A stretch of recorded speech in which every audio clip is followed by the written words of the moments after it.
नमस्कार दोस्तों, आप सभी को हमारे YouTube चैनल में स्वागत है। मैं आज भी आप सभी को बतलाऊंगा खेसारी लाल यादव के बोलबम सबसे हिट सॉन्ग के बारे में। तो बने रहिए हमारे YouTube channel DSK Bhojpuri official में। यदि आप हमारे YouTube चैनल पर नए हैं तो प्लीज़ मेरे YouTube चैनल को सब्सक्राइब कर लीजिए, ताकि मैं हर दम ऐसा ही वीडियो लाता रहता हूँ। तो खेसारी लाल यादव का वीडियो सॉन्ग आज रिलीज हुआ है, जिस सॉन्ग का नाम है भक्त है महाकाल का। जैसा कि आप स्क्रीन पर देख रहे हैं कि इसको टिप्स भोजपुरी यूट्यूब चैनल पर रिलीज किया गया है, जो कि अभी सॉन्ग काफ़ी सुपर डुपर हिट जा रहा है।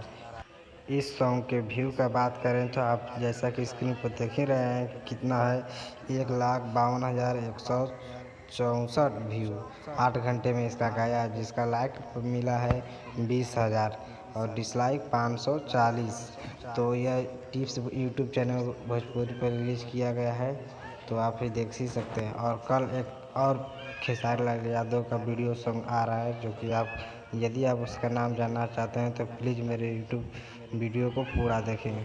तो कल खेसारी लाल यादव का जी म्यूजिक यूट्यूब चैनल पर एक और सॉन्ग आ रहा है, जिस सॉन्ग का नाम आप स्क्रीन पर देख सकते हैं, हम हूँ जाए देवघर, जिसको गाए हैं सिर्फ खेसारी लाल यादव ने। और ये भी बोलबम सॉन्ग काफ़ी सुपर डुपर हिट ही जाने वाला है। तो आप रहिए इंतज़ार में कि कब आएगा खेसारी लाल यादव का गाना। तो आशा करते हैं हम कि कल यूट्यूब चैनल पे आ ही जाना चाहिए, लेकिन अभी कोई ठीक नहीं है कि कल ही आएगा। और इस सॉन्ग का ऑडियो और वीडियो सॉन्ग दोनों एक साथ ही आएगा। तो ऐसा वीडियो देखने के लिए प्लीज़ मेरे यूट्यूब चैनल को सब्सक्राइब करें। धन्यवाद, थैंक यू।